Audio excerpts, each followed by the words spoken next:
ቤተሰቦች ተነስተን እንግዲህ ወደ ሰንዳፋ ጉዞ ልንጀምር ነው። ሰንዳፋ ደግሞ የምንሄደው እንዳልኳችሁ የቀድሞ ያክስቴን ባለቤት እንዲሁም ደግሞ የሷ ልጅ እዛ እንደምትገኝ መረጃ ደርሶናል። ገፋታው ግድ የለህም መስቲያው ነገርኩ። ምንድነው እንደዚህ የተወሳሰበ ነገር? ምንድነው? ምንድነው ያለው ውስጥ? ምንድነው? ምንድነው የጨሌ ማዕት? በሰባት ቀን እዛው ደሙ እንዲፈስ በደሙም የሚሰሩት ነገር ስላለ በዚያን ሰዓት ነው ቀኗን ጠብቃ ወስዳ ያሳቀፈችህ። ደሙ ፈሶ ሲገረዝ ያው ይወጣ የለ ደም። በዚያ ያ ደም እዚያው አፍሳ አምልኮቱም ያው ተገበረ ማለት ነው። እንግዲህ እድሜያ ወደ 81 ነው። 81 ዓመት ሆኖ 81 ዓመቴ ነው። እድሜም ሄዷል። እና የተለያየ ችግር ገጠመኝና አሁን እግሬን ጀመረኝ። አሁን ደግሞ ወደ ሰውነቴ ሁሉ ተሰራጨ። ሰላም ውድ የትርታ ሚዲያ ቤተሰቦች እንደምቆያችሁ ተመስገን ነኝ። ዛሬ ለየት ባለ ቪዲዮ የመጣሁት ውድ ቤተሰቦች እንግዲህ የተለያዩ ጥያቄዎችን ስጠይቁ ነበር። አብሶ በሪል ስቴት ላይ ምን ያህል ታማኝ ናቸው፣ ምን ያህል ትክክለኛ ናቸው፣ ግንባታው ምን ያህል ሄዷል የሚለውን ነገር ምክንያቱም የተለያየ ማስታወቂያ እንሰራለን። እናንተም ባያችሁት መጭበርበርም ስላለ ይሄን ነገር አጣራልን ተሙ ባላችሁት መንገድ አጣርቼ ለእናንተ ይበጃል ይሆናል ያልናቸውን ከአንድም 3 ሪል ስቴቶች በራሴም በባልደረቦቼ ማጣርቼ ትክክለኛ የሆኑትን ከአንድም 3 ሪል ስቴቶች ይዤላችሁ መጥቻለሁ። ውድ ቤተሰቦች እነዚህ ግንባታቸውን የጨረሱ እንዲሁም ደግሞ ልዩ ቅናሽ ያወጡትን ዘርዝሬ መርጬ ግንባታው ምን ያህል እንደሄደ በፐርሰንት የተቀመጠውን ይዤላችሁ መጥቻለሁ። ውድ ቤተሰቦች በመቀጠል ዝርዝር ነገሮችን ስለዋጋቸው ስለ ካሬ ያለውን ነገር ዝርዝር ነገሩን አስረዳችኋለሁ። እኛ ጋር ከሚሰሩ ድርጅቶች ውስጥ ሁለቱ በግንባታ ላይ ሲሆኑ አንዱ ፕሮጀክቱን የጨረሰ ነው። ግንባታውን ሙሉ በሙሉ ያጠናቀቀ ሪል ስቴት ምርጫው ከሆነ በ60 ሺህ ካሬ ሜትር ላይ ያረፈ G+3 የሆነ በወለል አንድ አባወራ ብቻ የሚኖርበት ኮምፓውንድ ግቢ ነው። ይህንን ቤት የግልዎ ለማድረግ በ30% ቅድመ ክፍያ ይህም ማለት 3.9 ሚሊዮን ብር ጀምሮ የተጠናቀቁ ቤቶችን ማግኘት ይችላሉ። ሙሉም ባንዲ ለሚከፍሉ ደንበኞቻችን የ6% ቅናሽ አዘጋጅተናል። ፍላጎቶ በግንባታ ላይ ያሉ ቤቶች ከሆነ ደግሞ አባይ ሆምስ እና ቴምር ሪል ስቴት ምርጫው ይሆናሉ። ሳይቶቻችን በሜክሲኮ እና በቡልጋሪያ የሚገኙ ሲሆን ከ10% ቅድመ ክፍያ ማለትም ከ770 ሺህ ብር ጀምሮ በተለያዩ ካሬ አማራጮች ቀርበዋል። ሙሉ ክፍያ ለሚከፍሉ ደንበኞቻችን እስከ 35% የሚደርስ ቅናሽ ያዘጋጀን ሲሆን ይህም ማለት በ7.8 ሚሊዮን ብር የሚሸጥ መኖሪያ ቤትን በ5.6 ሚሊዮን ብር ልናስረክበው ተዘጋጅተን እየጠበቅናችሁ። ውድ ቤተሰቦች እንግዲህ ስለ ካሬውና ስለ ዋጋው በቂ መረጃ እንዳገኛችሁ ተስፋ አደርጋለሁ። እንግዲህ በስር በማስቀምጠው ስልክ ቁጥር እየደወላችሁ ቀጥታ ከኔ ጋር ኮንታክት አድርጋችሁ ለእናንተ ይሆናል ይበጃል የሚለውን ሪል ስቴት በአካል ሄዳችሁ እንድትጎበኙ እንዲሁም ውጭ ያላችሁ ደግሞ በተወካይ በኩል እንድትጎበኙ ያቅማችን ያህል እናደርጋለን። እንግዲህ በስር በምታስቀምጡት በቴሌግራም፣ በዋትሳፕ፣ በቫይበር እኔን ቀጥታ ኮንታክት ማድረግ ትችላላችሁ። መደወልም ቢዚ ካልሆንኩኝ ስልክ አንስቼ ከእናንተ ጋር ኮንታክት ለማድረግ ዝግጁ ነኝና ደውላችሁ እኔም የቻልኩትን ያህል አማክራችኋለሁ። ምክንያቱም ብዙ ሰዎች ተበላን ሪል ስቴቱ ምንም እየሄደ አይደለም የሚል ቅሬታ እያቀረባችሁ ስለሆነ እኛ አጣርተን ለእናንተ ይበጃል ይዘን የመጣ ነው። በምታዩ ስልክ ቁጥር እኔን ኮንታክት ማድረግ ትችላላችሁ። መልካም ጊዜ። እንግዲህ አንተም እስካሁን የቆየኸው በዚሁ አምልኮትና ምርቃት መሰለኝ የቆየኸው እና አሁን ይህንን ነገር መካድ ማለት ነው። ይህንን ነገር አላደርግም ብትል ከበደኝ ምናምን በትተው ያንተ ህልውና የተበላሸ ነው የሚሆነው። የኔ አባት የሚያውቀውን ያለ አስረድቶካል። የደበቁኝ ነገር አለ። አሁንም ቢሆን ያንጫሌ አንቺ እንዳትነኪውና እኔ እንድነካው ለምን ፈለጉ? እሱ ያላወቀው እኔ እንዴት ብዬ ላቅ እችላለሁ? እኔ እኮ ልጁ ነኝ። ሚስጥሩን ላውጣውና እስቲ እንዲያው አንድ ቃለች እሷን ቃለች ማለት ምን አይነት ቃል አለች? አንድ እንዲያው ጥላት የሄደችው ዕቃ ያችን ዕቃ እንዲያው ደብቄ እኔም ዝም ብዬ አስቀምጫታለሁ። እናቴ ጋር ረጅም ዓመት ተገናኝተን አናውቅም። የማውቀውም ነገር የለም። እንዴት ነው ከእናትሽ ጋር ተገናኝተሽ? እኔ ከ20 ዓመት በላይ ሆኖኛል። ለምን ያልተገናኘሽ? አልተገናኘንም። በግል ጸብ፣ የቤተሰብ ጸብ የራሳችን ማሳመን ብትሞክርም እኔም ሁሉ ነገር ስለበዛብኝ አልተስማማውም። በዚህ እንግዲህ ያው ወደ ፍቺ ሄድንና ተለያየን። አንተም እስካሁን የቆየኸው በዚሁ አምልኮትና ምርቃት መሰለኝ የቆየኸው እና አሁን ይህንን ነገር መካድ ማለት ነው። ይህንን ነገር አላደርግም ብትል ከበደኝ ምናምን በትተው ያንተ ህልውና የተበላሸ ነው የሚሆነው። እናቴን ለማቆየት መቼም እናትክን ለማቆየት ያው ተፈጥረሃል፣ ወልደሃለች። ስለዚህ ይህንን እሷ የምታደርገውን እንትን እንዲያው ብታደርግላት ወጣ ብለህ የሆኑትን ነገሮች ገዛዝተህ ብታደርግላት ትንሽ ሊመለስላት ይችላል ብዬ ገምታለሁኝ። ይሄ ያው ማውቀው ነገር አለ። አሁን ልጅ ወደ ሌባ 5 ዓመት በምናምን ወስዳ ታሳቅፋለች። ያው በአምልኮት ነው ማለት ነው። ታሳቅፍ ነበር። ያው እንግዲህ ይሄ እንደነበረ አውቃለሁኝ። ያው በጣም ታሟል። አሞት አልጋ ላይ ነው ያለውና ባለው ነገር ያለውን ነገር ትንሽ ማለት የሆነ ነገሩ እንኳን ባቅ ደስ ይለኛል። ያው ለምፈልገው ነው ያው እንደው እንደዚህ አንድ የተወራ ጉዳይ ስለነበር በሱ ጉዳይ ቁጭ ብለን ማውራት ከቻለን። ሰላም ሰላም ውድ የትርታ ሚዲያ ቤተሰቦች እንደምን ቆያችሁኝ? ተመስገን ነኝ። ውድ ቤተሰቦች እንግዲህ ባለፈው የተፈጠረውን ነገር አይታችኋል። አንድ ሰው አግኝተን ነበረ። እንዲሁም አንድ ልጅ ያለ ፈቃዱ ቤቱ አስቀምጦ እንደ ትዳር አድርጎ ብቻ በግድ ብዙ ነገር እሱን ለማስለቀቅ እንዲሁም ደግሞ ስለኔ ያለውን ነገር ለማወቅ ስንሞክር ነበር። ቤተሰቦች ጥቁር ዶሮ ካልገበርክ የተለያየ ነገር ሲሉኝ ነበር። በዚህ አጋጣሚ አንድ ነገር ልንገራችሁ ውድ ቤተሰቦች፣ የእናቴ የጤና ሁኔታ ከቀን ወደ ቀን እየተባባሰ ነው። ትልቅ ችግር ውስጥ ነው ያለሁት። ያው ወደ ሚዲያ ስላላቀረብኳት ነው እንጂ ከባለፈው ጀምሮ የእናቴ ንስሐ አባት ከመጣሁ ጀምሮ እንዲሁም አጎቴ ከመጣ ጀምሮ ነገሮች ተባብሰዋል። የጤና ሁኔታ ትንሽ አስከፊ ላይ ነው ያለው። ኦልሬዲ አልጋ ላይ ነው ያለችው። ለመንቀሳቀስም በሰው ድጋፍ እየሆነ ነውና ትልቅ ችግር ውስጥ ነው ያለሁት። በጸሎታችሁ አግዙኝ። ትልቅ ወከባ ውስጥ ነው ያለሁት። ትልቅ መከራ ውስጥ ነው ያለሁትና እባካችሁ ውድ ቤተሰቦች በጸሎታችሁ አግዙኝ። እባካችሁ የእናንተ ጸሎት የሚያስፈልገኝ ሰዓት ነው ያለሁትና ቤተሰቦች ከጎኔ እንዳትለዩኝ በዚህ ሰዓት ስል በቅድሚያ ጠይቃለሁ። ውድ ቤተሰቦች ዛሬ የተመለስኩትኝ ወደ አንድ ቦታ ጉዞ ላደርግ ነው። ሰሞኑን አንድ ጥናት ስናደርግ ነበረ። ስለ አክስቴ አንዳንድ ማጣራት ሳረግ ነበረ። እሱ ማጣራት እያረኩ በነበረበት ሰዓት አንድ መረጃ አገኘው። አክስቴ አግብታ ሰንዳፋ አካባቢ እንደምትኖር፣ ከአዲስ አበባ ብዙም እንደማይርቅ ታውቃላችሁ። 30-40 ኪሎ ሜትር እንኳን የሚሞላ አይመስለኝም። እንደዛ አካባቢ ነው ወደ ሰንዳፋ እና እዛ አካባቢ አግብታ ትኖር እንደነበር፣ ባልና ልጅ እንደነበራት መረጃ ደርሶኛል። እስቲ ወደ ሰንዳፋ ሄደን ስለ አክስቴ መገኛ ወር ደግሞ ስለ አክስቴ መረጃ ብታጣራ ብሎ አንድ የቅርብ ቤተሰብ ጥቆማ ሰጠኝ። ሰንዳፋ ብትሄድ የአክስቴ ቀድሞ ባል ብዙ ሚስጥሮች ያውቃል፣ እንዲሁም የእሱ ልጅም እዛ ትገኛለች። ወደ ሰንዳፋ ሄዳ አጣራ። ስለ እናትህ መዳን ብትፈልግ፣ ስለ አንተ ወደፊት ህይወት ከተጨነቅ ወደ ሰንዳፋ አምራና ማጣራት አድርግ ተብዬ ወደ ሰንዳፋ ላመራ ነው። ቤተሰቦች እንግዲህ ሳሚ እዚህ ያለውን ጉዳይ እንዲጨርስ እኔ ደግሞ ወደ ሰንዳፋ ተጉዤ ያለውን ማጣራት ለማድረግ ነው የወሰንነው።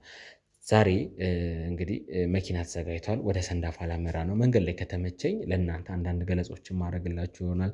እዛ ደርሼ የአክስቴን የቀድሞ ባል አግኝቼ መረጃ አገኛለሁ ወይ፣ ትንሽ እድሜውን ገፋ ያለ ሰው እንደሆነ ሰዎቹ መጨረሻ 80 ምናምን እንደሚሆን ነው እየተነገረኝ። አንድ የቅርብ ሰው ነው የነገረኝ።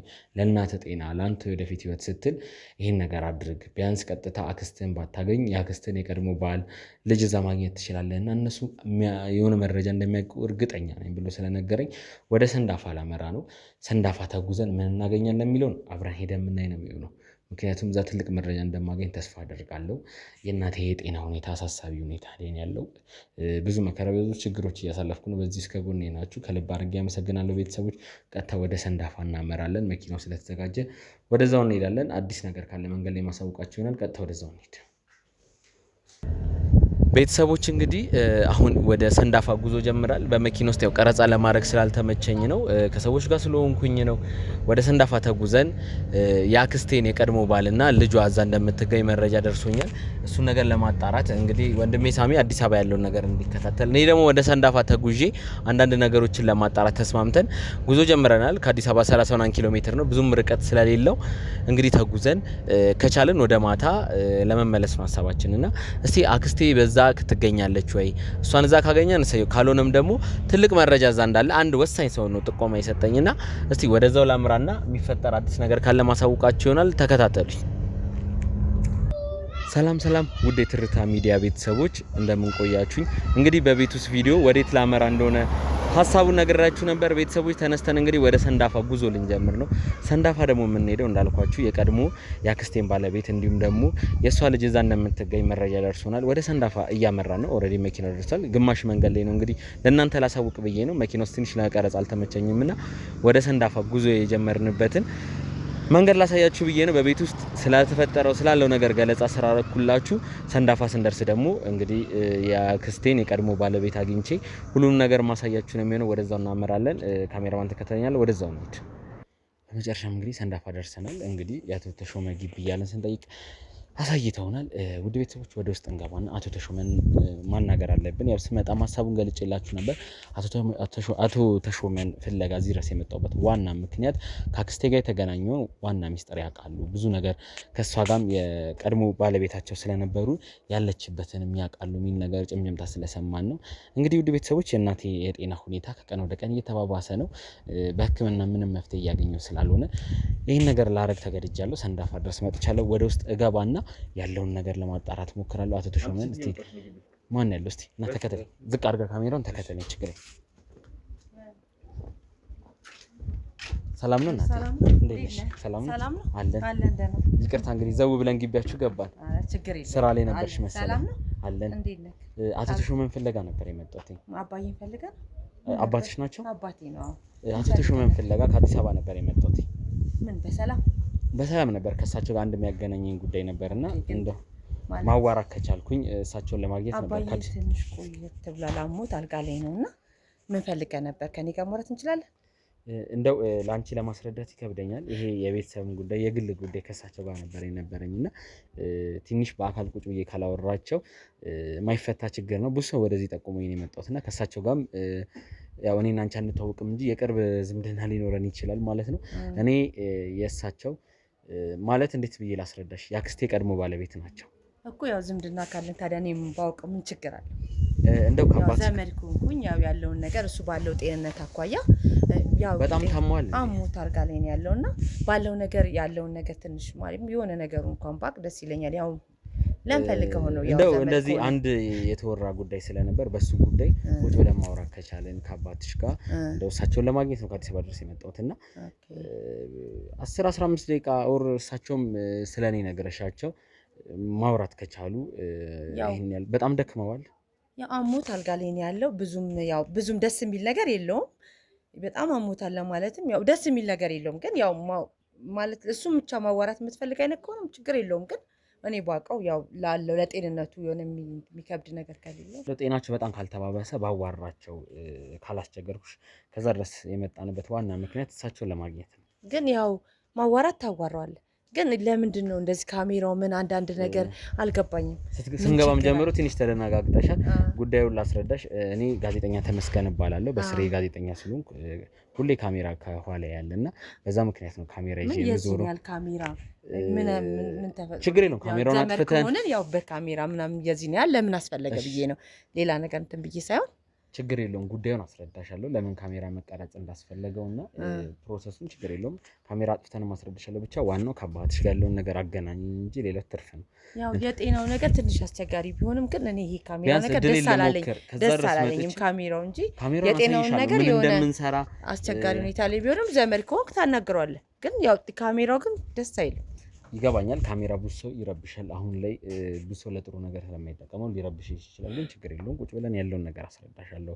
ስለ ካሜራው ምን እንደምንሰራ፣ ለምን መቀረጽ እንዳስፈለገ፣ ለአመኔታ ለሕግም አግባብ ስለሚያስፈልገን እንዲሁም ደግሞ ማናችን እንዳልኩሽ ጋዜጠኛም ስለሆንን የሄድንበትን የደረስንበትን ቦታ በካሜራ ቀርጸን ማስቀመጥ ስላለብን እንጂ ለመጥፎ ዓላማ አንጠቀመው። ቤተሰብ ሲጠየቅ ደግሞ ካሜራ ይዘህ ከአንዳንድ ነገር እንደዚህ ሲሆን ያው ለሱም ለጤንነቱም ላለው ነገር ስለሚደብር ነው እንጂ ያው ብዙም እንትን ሆኖ አይደለም። ግን ለምን ያው የሚለውን ነገር እንዳልኩሽ ነው። ጋዜጠኛ ተመስገን እባላለሁ።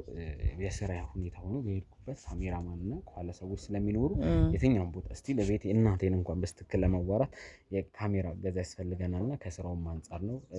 ቁጭ ብለን ቪዲዮን አሳይሻለሁ ለምን ፐርፐዝ እንደሆነና እባክሽ አንድ አባትሽን አገናኝኝና በጣም ወሳኝ ጉዳይ ነው። አገናኝ ካለው ችግር የለውም። ግን ይሄ ነገር ስለደበረኝ ነው እንጂ ብዙም ያው እንትን ብዬ ለማገናኘት ፈልጌ ምናምን አይደለም። ግን ያው ካሜራውን ለምን ነው የሚለውን ጥያቄ ስለፈጠረብኝ ነው። እኔ በሰፊ ቁጭ ብዬ ካሜራውን አጥፍቼ አስረዳሻለሁ። ስለ ካሜራው እንዳስረዳት እባክህ ዝቅ ታደርግልኝና እኔ ካሜራውን አስረዳታለሁ። ሰላም ውድ የትርታ ሚዲያ ቤተሰቦች እንደምቆያችሁ ተመስገን ነኝ። ዛሬ ለየት ባለ ቪዲዮ የመጣሁት ውድ ቤተሰቦች እንግዲህ የተለያዩ ጥያቄዎችን ስጠይቁ ነበር። አብሶ በሪል ስቴት ላይ ምን ያህል ታማኝ ናቸው፣ ምን ያህል ትክክለኛ ናቸው፣ ግንባታው ምን ያህል ሄዷል የሚለውን ነገር ምክንያቱም የተለያየ ማስታወቂያ እንሰራለን። እናንተም ባያችሁት መጭበርበርም ስላለ ይህን ነገር አጣራልን ተሙ ባላችሁት መንገድ አጣርቼ ለእናንተ ይበጃል ይሆናል ያልናቸውን ከአንድም 3 ሪል ስቴቶች በራሴም በባልደረቦቼ ማጣርቼ ትክክለኛ የሆኑትን ከአንድም 3 ሪል ስቴቶች ይዤላችሁ መጥቻለሁ። ውድ ቤተሰቦች እነዚህ ግንባታቸውን ግንባታውን የጨረሱ እንዲሁም ደግሞ ልዩ ቅናሽ ያወጡትን ዘርዝሬ መርጬ ግንባታው ምን ያህል እንደሄደ በፐርሰንት የተቀመጠውን ይዤላችሁ መጥቻለሁ። ውድ ቤተሰቦች በመቀጠል ዝርዝር ነገሮችን ስለዋጋቸው ስለ ካሬ ያለውን ነገር ዝርዝር ነገሩን አስረዳችኋለሁ። እኛ ጋር ከሚሰሩ ድርጅቶች ውስጥ ሁለቱ በግንባታ ላይ ሲሆኑ አንዱ ፕሮጀክቱን የጨረሰ ነው። ግንባታውን ሙሉ በሙሉ ያጠናቀቀ ሪል ስቴት ምርጫው ከሆነ በ60 ሺህ ካሬ ሜትር ላይ ያረፈ G+3 የሆነ በወለል አንድ አባወራ ብቻ የሚኖርበት ኮምፓውንድ ግቢ ነው።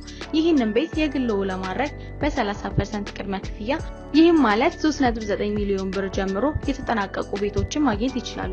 ሙሉም ባንዲ ለሚከፍሉ ደንበኞቻችን የ6% ቅናሽ አዘጋጅተናል። ፍላጎቶ በግንባታ ላይ ያሉ ቤቶች ከሆነ ደግሞ አባይ ሆምስ እና ቴምር ሪል ስቴት ምርጫው ይሆናሉ። ሳይቶቻችን በሜክሲኮ እና በቡልጋሪያ የሚገኙ ሲሆን ከ10% ቅድመ ክፍያ ማለትም ከ770 ሺህ ብር ጀምሮ በተለያዩ ካሬ አማራጮች ቀርበዋል። ሙሉ ክፍያ ለሚከፍሉ ደንበኞቻችን እስከ 35% የሚደርስ ቅናሽ ያዘጋጀን ሲሆን ይህም ማለት በ7.8 ሚሊዮን ብር የሚሸጥ መኖሪያ ቤትን በ5.6 ሚሊዮን ብር ልናስረክበው ተዘጋጅተን እየጠበቅናችሁ ነው። ውድ ቤተሰቦች እንግዲህ ስለ ካሬውና ስለ ዋጋው በቂ መረጃ እንዳገኛችሁ ተስፋ አደርጋለሁ። እንግዲህ በስር በማስቀምጠው ስልክ ቁጥር እየደወላችሁ ቀጥታ ከኔ ጋር ኮንታክት አድርጋችሁ ለእናንተ ይሆናል ይበጃል የሚለውን ሪል ስቴት በአካል ሄዳችሁ እንድትጎበኙ እንዲሁም ውጭ ያላችሁ ደግሞ በተወካይ በኩል እንድትጎበኙ ያቅማችን ያህል እናደርጋለን። እንግዲህ በስር በምታስቀምጡት በቴሌግራም፣ በዋትሳፕ፣ በቫይበር እኔን ቀጥታ ኮንታክት ማድረግ ትችላላችሁ። መደወልም ቢዚ ካልሆንኩኝ ስልክ አንስቼ ከእናንተ ጋር ኮንታክት ለማድረግ ዝግጁ ነኝና ደውላችሁ እኔም የቻልኩትን ያህል አማክራችኋለሁ። ምክንያቱም ብዙ ሰዎች በላን ሪል ስቴቱ ምንም እየሄደ አይደለም የሚል ቅሬታ እያቀረባችሁ ስለሆነ እኛ አጣርተን ለእናንተ ይበጃል ይዘን የመጣ ነው። በምታዩት ቁጥር እኔን ኮንታክት ማድረግ ትችላላችሁ። መልካም ጊዜ። እሳቸው ናቸው። አቤ እንግዳ ፈልጎካል። ደህና መጡ? በደህና መጣ። ሰላም ነው? እሺ ደህና ነኝ። እሺ ሰላም ፋዘር እንዴት ኖት? ደህና ነኝ ልጄ ደህና ነኝ። ሰላም ኖት? ደህና ነኝ። ጤናዎት እንዴት ነው? ደህና ነኝ። አሁን መቼም ትንሽ ይሻለኛል። እየተሻሉት ነው? ትንሽ መታመሙን ሰምቼ ነበር። ትንሽ እየተሻለኝ ነው። መጠጥ ደት ይላል በሽታው። አይዞት አይዞት። እንደው ራሴን ላስተዋውቅ ነው። ችግር የለም። እንደው ፋዘር እኔ መጣሁትኝ ከአዲስ አበባ ነበረ። እርሶን ፍለጋ ከአዲስ አበባ ድረስ ነበር የመጣሁት። በሰላም? አዎ በሰላም ነው። እንደው ያው በስም ወይ ደግሞ በእናቴ ስም ያቁኛል ብዬ አስባለሁ። ተመስገን እባላለሁ። ጋዜጠኛ ተመስገን እባላለሁ። የሶፊያ ልጅ ነኝ። እንደው ምናልባት በስምም ካወቁኝ። ሶፊያ ልጅ ነህ? አዎ ሶፊያ ስትባልም እሰማለሁ። አውቃታለሁ። ትንሽ ጊዜ ነው እንጂ ያስታውሷታል? ያቋታል? እንደው የእሷ ልጅ ነኝና እንደው እዚህ ጋር አረፍ ብዬ ከእርሶ ጋር አንዳንድ ነገር ለማውራት ነበር የመጣሁት። እሺ እስቲ አውራኝ። እንደው እስቲ መጀመሪያ ስለ ጤናዎት እናውራና እንደው ምን ገጠሙት? የእድሜ ጉዳይ ነው ወይስ በሽታ ነው? ምን ገጠሙት? ልጅ እንግዲህ እድሜ ወደ 81 ነው። 81 ዓመት ሆኖ 81 ዓመቴ ነው። እድሜም ሂዷል እና የተለያየ ችግር ገጠመኝና አሁን እግሬን ጀመረኝ። አሁን ደግሞ ወደ ሰውነት ሁሉ ተሰራጨ እና ትንሽ ህመሙ ትንሽ እየበረታብኝ ቆይቶ ነበር። አሁን ትንሽ ሻል እያለኝ ነው። ትንሽ አይዞት። እንደው እኔ እንዳልኩት ጋዜጠኛ ተመስገን እባላለሁ። እንደው እናቴን ያቋታል። እንደው የሶፊያ ልጅ ነኝ ብዬዎታለሁ። እስቲ እርሶንም ልጠይቅ። አንድ ሰውም ወደ እርሶ ጠቆመኝና ያው ከአክስቴ ጋር በተገናኘ ጉዳይ ነው ወደዚህ የመጣሁት። እንደው ጤናዎትም ደህና ከሆነ ከኔ ጋር እንደ ቆይታ ለማድረግ ፈቃደኛ ከሆኑ አንዳንድ ጥያቄዎችን ከእርሶ ጋር ጭውውት ለማድረግ ነበር ወደዚህ የመጣሁት። እሺ ልጅ፣ እሺ እንግዲህ ትንሽ ቀና ብዬ ላውራህ። ልደግፉት?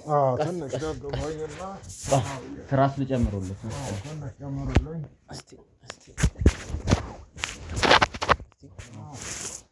አሁን ደህና ነው። አሁን ደህና ሆኑ? አሁን ተመቹት? ተመቸኝ። እሺ እንደው ይቅርታ በዚህ ሰዓት እንደው ያው እርሶን ለማግኘት ከአዲስ አበባ ድረስ ስለመጣሁ እንጂ እንዲህ መታመሙን እያወቅኩኝ ብዙ ነገር ለማውራትም ከባድ ነው። ግን እስቲ እንደው እንጫወትና አሁን ያሉበት የጤና ሁኔታ፣ የቤተሰብ ሁኔታ እንዴት ነው የሚለውን ከእርሶ ልጀምርና እስቲ ወደ መጣሁበት ጉዳይ እገባለሁ። እንደው እስቲ ልጆች ነበር በር ላይ የተቀበለችኝ የጤና ሁኔታቸው ጥሩ ስላልሆነ ብዙ እንዳታስጨነቃቸው ስላለችኝ ወደ መጣሁበት ጉዳይ ለመግባት የሚያክል ያው የቀድሞ እያልኩ ባወራ የቀድሞ የአክስቴ ባለቤት ኖትና ከአክስቴ ጋር የትዳር ግንኙነት ነበራችሁ? ከበቡሽ? አዎ አዎ። ከአክስቴ ከበቡሽ ጋር የትዳር ግንኙነት ነበራችሁ? ነበረን በሰዓቱ ነበረን። እንግዲህ ትንሽ በኋላ እየተለወጠች መጣች። ወደ አምልኮት ነገር ጣጣ ገባች። ይህንንም እኔ ተቀብዬው ነበር በሰዓቱ መልካም መስሎኝ። አሁን እንዲያው አበዛችው፣ ጨሌውንም ምኑንም ቤቱን ወደ ሌላ ነገር ለወጠችው እና ቃልቻ ቤትም ትሄዳለች፣ ቃልቻዎችም ማምጣት ጀመረች። እኔም እንግዲህ እንደነገርኩ በዚህ እድሜ ወደ ቤተ ክርስቲያን መሄድ ነው እንጂ እንግዲህ በዚህ ጣጣ አልገባም ብዬ ያው ልቀበላት አልቻልኩም። በዚህ አልተግባባንም። ይህ ነው እንግዲህ በእሷና እኔ የተፈጠረው ችግር። እንደው ከአክስቴ ጋር ከተፋቱ ራሱ ይመስለኛል 25 ዓመት በላይ እንደሆኑት ወደዚህ የላከኝ ሰው ነግሮኝ ነበረ። ረጅም ዓመት ነው በትንሹ እንኳን 25 ዓመት ማለት ረጅም ዓመት ነው። ኧረ እንዲያውም 25 ሳይሆን ወደ 29 ዓመቱ ነው። ወደ 29 ዓመት? ወደ 29 ዓመት። እንደው እስቲ ከመጀመር ይመስለኛል ያልተመቾት ነገር አለ እንዴ? ላስተካክልሎት አንገቶትን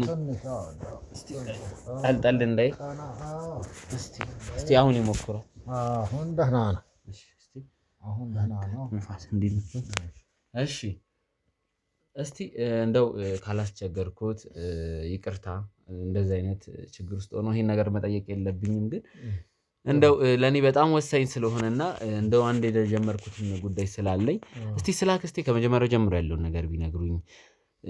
እንዴት ነበረ ግንኙነታችሁ? ከዛ በኋላ እንዴት ተቋጨ የሚለውንም እስቲ ስለ አክስቴ ያለውን ነገር ቢነግሩኝ። እንግዲህ ከአክስት ጋር እንዳጋጣሚ በጥንት ዘመን ያው መተጫጨት የለም፣ ወደድኩሽ ወደድሽም የለም። በጥንት ዘመን ያው በሰው በሽማግሌ በምን ተገናኘን። እዚህ በኋላ እንግዲህ ብዙ ከቆየን በኋላ ያው አልተጣጣምንም በአንዳንድ ነገር። አሁን ቅድም በነገርኩ ነገር በዚህ በአምልኮቱ ጉዳይ በምኑ በጣም እያበዛችው ስለመጣች እኔንም ማሳሳት ጀመረች። ከዚያ ለማሳመን ብትሞክርም እኔም ሁሉ ነገር ስለበዛብኝ አልተስማማውም። በዚህ እንግዲህ ያው ወደ ፍቺ ሄድንና ተለያየን። ይሄ ነው እንግዲህ የነበረው ችግር በእሷ ጋር የነበረው። ከባድ ነገር እንደሆነ ይገባኛል። እንደው ጋሽዬ ያው አሁን በጥብቅ እየፈለኳት ነው አክስቴን እና እንደው ስላለችበት ሁኔታ የአምልኮ ጉዳዩስ እንዴት ነው? ድሮ ላይ አንዳንድ ወሬዎች ሰምቼ ነበረ። የተወለደ ልጆችን ወስዳችሁ በእንደ ቤተሰብም የማሳቀፍ ምናምን የሚባል ነገር፣ ስለሱስ የሚያውቁት ነገር አለ? መገበር ምናምን ስለሚባለው ነገር እንግዲህ ይሄ ያው የማውቀው ነገር አለ። አሁን ልጅ ወደ ላይ በ5 ዓመት በምናምን ወስዳ ታሳቅፋለች። ያው በአምልኮት ነው ማለት ነው። ታሳቅፍ ነበር። ያው እንግዲህ ይሄ እንደነበረ አውቃለሁኝ። ያው ምን ያህል ያውቃሉ እርሱ? እስቲ ጉዳዩን ዝርዝር አድርገው ቢነግሩኝ፣ ምክንያቱም ለእኔ በጣም ወሳኝ ጉዳይ ነው ይሄ ጉዳይ እና እንደው እስቲ ዝርዝር አድርገው እንዴት ነበረ ፕሮሰሱ? እንዴት ነው ለዛ ነገር የሚሰጠው? እርሶስ እንዴት በመጀመሪያ ፈቃደኛ ሆኑ? እንግዲህ ለዚያ ነገር ሰው ይወስዱና እዚያ ወደ እንትኑ ጋር አምልኮት ትወስዳለች። እንደገና የምታስቀምጠው ነገር አለ። ይሄ አበባ ቆሎ ምናምን ይባላል አለ፣ የተልባ ሰሊጥ ነገር ምናምን እንደ ቂጣ ነገር እሱ ይደረግና ሁሉንም አደበላልቃ ያው እንደ አምልኮት ቁጭ ታደርጋለች መንገዱ ዳር እና ይሄን እያደረገች ልጁንም ወስዳ ልጅ ታጠምቀንቱ ወደ ሰው ወስዳ እንትን አደረገች። ወደ ጨሌ ያሳቀፈች ሰጠኝ ለሰው። ይህንን ነው እንግዲህ እኔም አብሬ ስለማልሄድ ነው የምሰማው ውጭ ሁኜ በወሬው። እንዲህ እያደረገች ስትወስድ አውቅ ነበረ። እንደው እንዴት ፈቃደኛ ሆኑ እርሶስ? ማለት አሁን የተፋታችሁበት ጉዳይም ይሄ ጉዳይ ይመስለኛል የአክስቴ የአምልኮት ነገርና እርሶ ያን ነገር አለመቀበል ነው የሚል ጭምጭምታ እኔም ሰምቻለሁ። እና እንዴትስ መጀመሪያ ተቀበሉት? ከዛ በኋላ ለምንስ አልፈልግም አሉ? አዎ ልጅ እንግዲህ መጀመሪያ እንዲያው አሁን ትመለሳለች በሚል ነገሩን ባላምንበትም እሷ ለማሳመን ትሞክራለች። እኔ ደግሞ እንዲያው ወስዳ ስታሳቅፍ ችግር እንዳልፈጥር ብዬ ዝም ብዬ ተቀበልኳት። አሁን ግን ደግሞ ከዚያን ካለፈች በኋላ ደግሞ በአምልኮቱ በጣም እየበረታችብኝ መጣች።